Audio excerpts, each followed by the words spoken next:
Welcome everyone to today's Explainer. You know, if you've ever flipped on the TV and tuned into an international basketball tournament, you've probably noticed right away that something is just different. The energy on the court, the constant movement, the intense, almost telepathic coordination.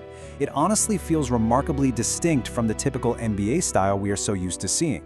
And if you've been watching and couldn't quite put your finger on exactly why it looks so incredibly different, well, you are absolutely in the right place.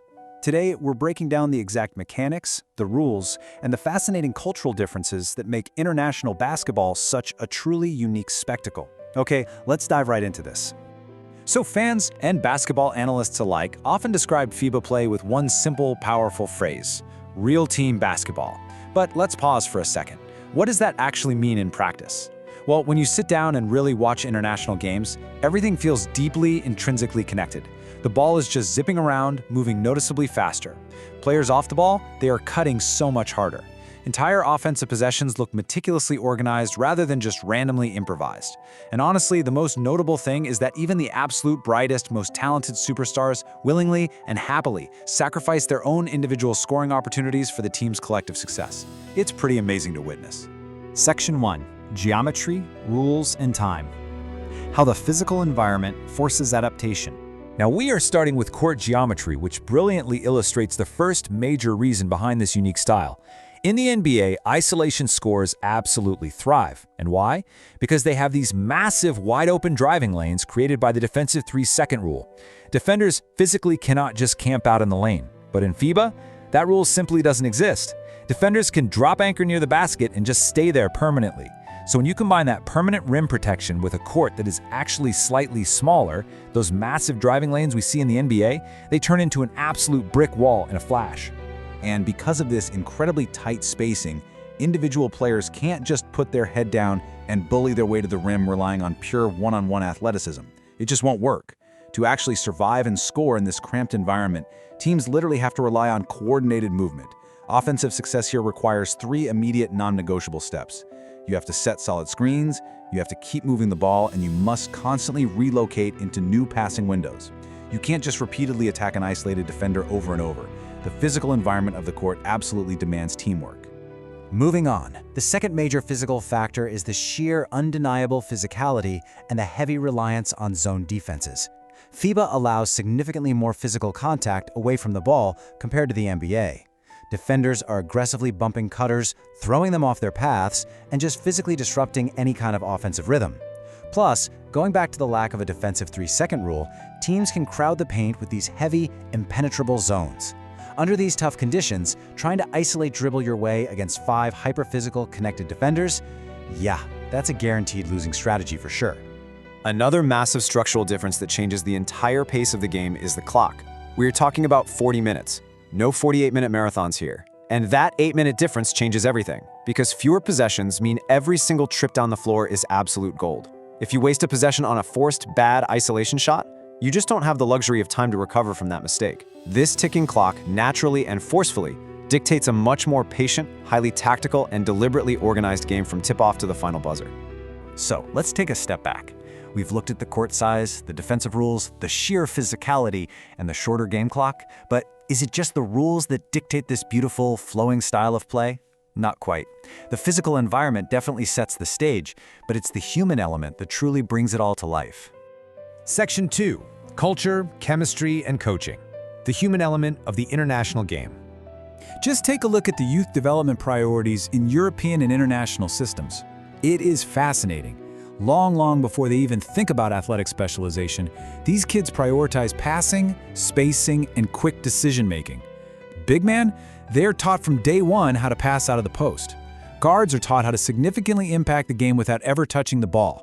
Literally every single player learns to read complex defensive rotations. They deeply fundamentally understand team concepts before they focus on anything else.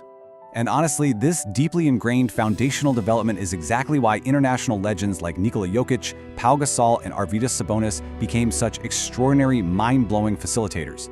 They didn't just magically learn how to pass like point guards when they became pros. No, they grew up in developmental systems where making the right pass was viewed as equally important as scoring the basket.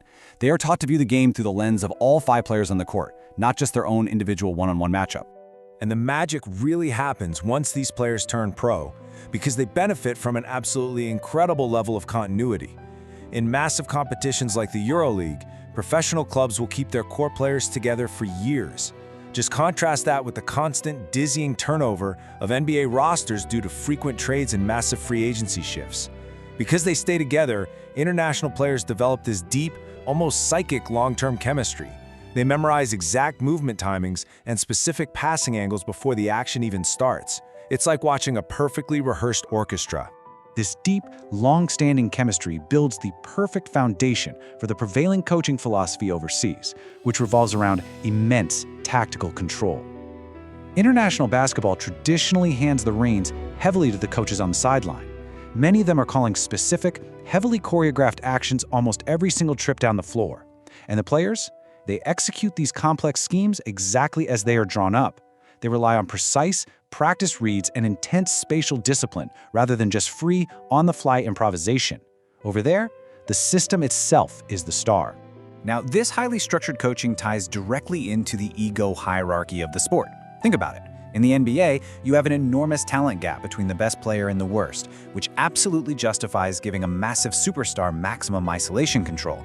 But internationally, the talent gap across the 12-man roster is much, much smaller, necessitating a far more balanced offensive responsibility. Look, massive stars like Luka Doncic still absolutely dominate on the international stage, but they operate within a cooperative 5-man system that involves constant off-ball movement from everyone else. Section 3. The ultimate team game. The psychological payoff of FIBA basketball. So what happens when you combine that incredibly tight court geometry we talked about earlier with a fast-ticking 40-minute clock? Well, it leads to one absolutely crucial psychological reality: immediate punishment for selfish mistakes. Because scoring against a physical, constantly packed paint is so incredibly difficult, a single forced shot or one missed defensive rotation can completely swing the momentum of an entire game. Teams simply cannot survive on raw individual offensive explosions alone. They survive through immense collective discipline. That intense, unrelenting, high-stakes pressure forces absolutely everyone on the floor to buy into what we can call the FIBA formula. Number 1, you have to trust the system. Number 2, you have to execute collectively. And number 3, you have to connect every single player to the possession. Quick, sharp passing shifts defensive positioning infinitely faster than any player can dribble. So teams aggressively swing the ball side to side until a gap finally opens up. Movement matters, passing matters, spacing matters, it's all connected. Which ultimately leaves us with one final fascinating question to ponder. Is FIBA basketball the purest form of team play in all of sports?